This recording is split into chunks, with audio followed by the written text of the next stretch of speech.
Hello, everybody, and welcome to Church at Home with Rachel for Feel Good Friday, this 20th of December. This is a Feel Good Friday for lots of reasons. Today is the last day the office is at work for the diocese, which means some people who have been working really, really hard get a chance to take some time for their own families. Most of us are priests, so we're still working. We still have Christmas Eve services and Sunday services and things like that to do, but we're actually shutting down the office for a few days from this afternoon at 5 o'clock until Monday, January 6th, when we will come back. And the truth is that very few people ever ask anything of their diocesan office during those times because they want to be home as well. So I recognize not everybody gets holiday time, and this isn't really holiday time because we're on call. But this is time when we just sort of slow things down and we think about our families and all of the things we've been working through the year. And it's an opportunity to just say to my staff, thank you very much for your hard work. And so we're going to do that. So in just a few hours, we're all going to sort of we're going to calm down and go home. I'm going to be out in McCreary on Sunday afternoon at 2 for our Lessons and Carol service. I can't wait for that. It's one of my favorite services in the Advent and Christmas season, so I'm glad I'll be able to participate in that on Sunday on Advent 4. But it's also a time when our staff members can go home and start thinking about things like finishing up Christmas present shopping and baking for Christmas. And some folks have grandchildren, some people have children who live with them, and this is an opportunity for them to be able to take a deep breath and appreciate the season, appreciate the gift we have been given of Jesus Christ. And so it's an amazing opportunity for us to be able to say, just breathe, go ahead.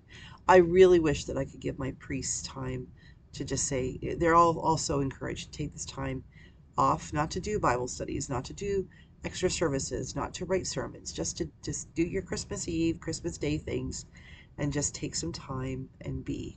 We still have to do Sundays, and that doesn't stop. But I am gifted in this diocese of Brandon. We have some of the most top-notch priests, deacons, lay readers, and volunteers a bishop could ask for. So I am so gifted here. It feels good to feel good on Friday. But what I wanted to talk a little bit about is what we talk about around Christmas time.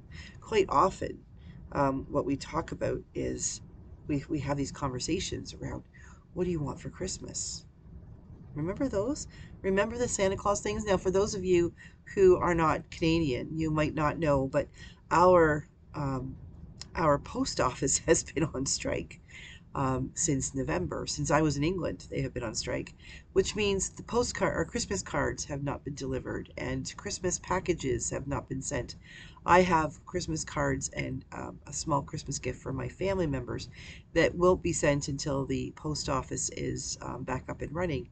But what about Santa Claus? What about all those folks who are those kids who are like, but what about Santa Claus? Well, you know what? The gift of Santa is pretty powerful. The gift of people and their attitudes about things is pretty powerful.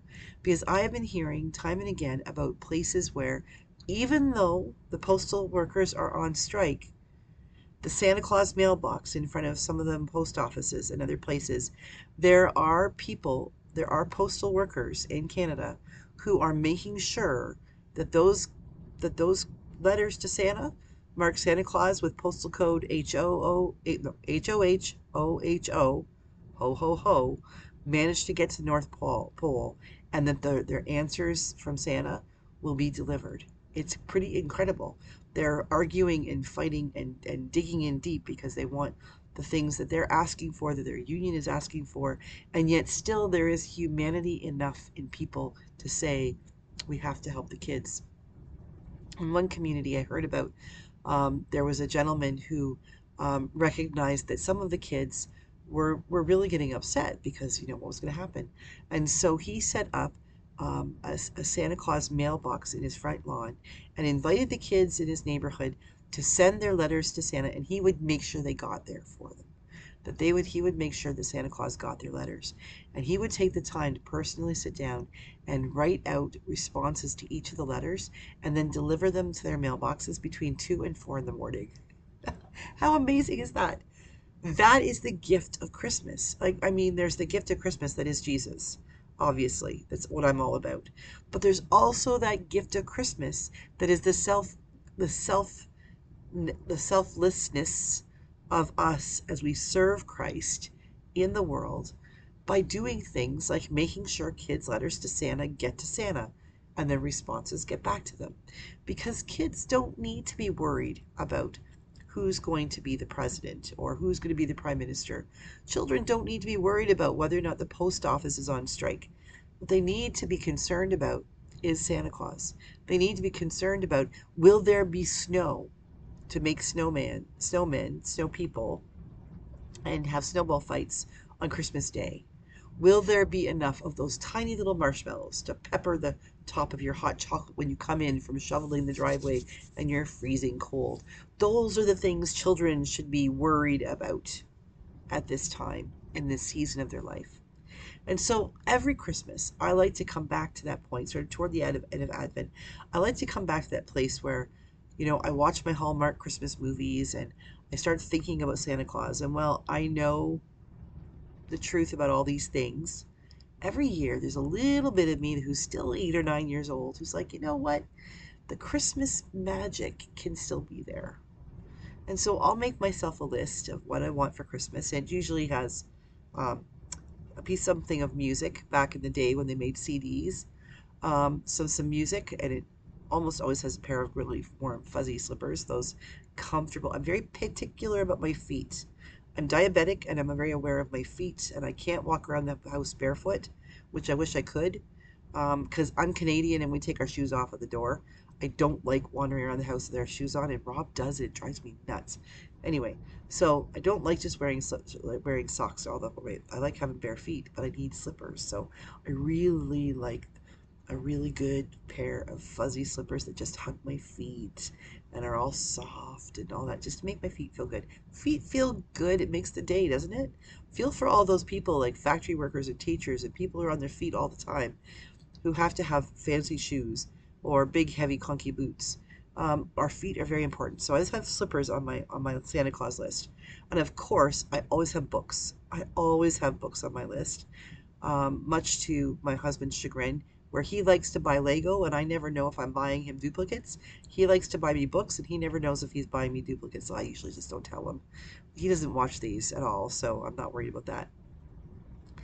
But I don't make a big list. I just have a little list of things I really like, things that are comforting to me, things that I think, this will give me an opportunity to take some time to relax and be. For me, that's what Christmas is about. It's an opportunity other than the faith stuff.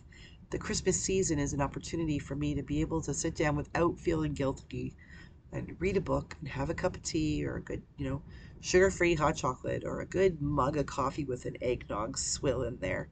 Just sweeten it up a little bit.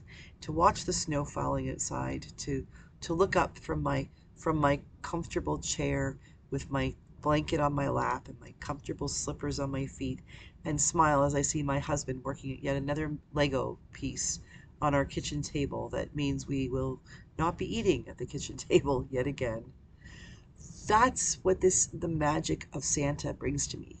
And every year I think, maybe there still is a Santa Claus. Maybe there really is the magic of Christmas time. And one thing I really discover over every year, I don't really forget it, but it sort of tucks itself away, is it's true. And that magic of Santa Claus, the magic of the season, isn't really magic at all. It's what I can do for others. It's how I can make someone smile. It's saying hello to my neighbor who I know lives by herself and whose family can't come for Christmas. It's about saying telling my staff how much I appreciate them. It's about those moments when you see something that you thought, I've already bought presents for that person, but I just gonna get that extra little thing because I know that'll mean something to them. The opportunity to do something just a little extra special for people, because quite often that's the thing that'll mean the most. So as you go into your final weekend of shopping before Christmas, please take a deep breath and make sure that you don't take any rough or edged items with you, because there's going to be people bumping into you wherever you go, because it'll be panic and chaos. Take a deep breath and just remember, It needs to be about peace. It needs to be about hope and love. It needs to be about making people happy. And if it's making you happy, that's awesome. So thank you to everybody who's working hard to make sure that this is a wonderful Christmas for our children and for those people who maybe don't have someone else to wish them a Merry Christmas. And take good care of yourselves as well.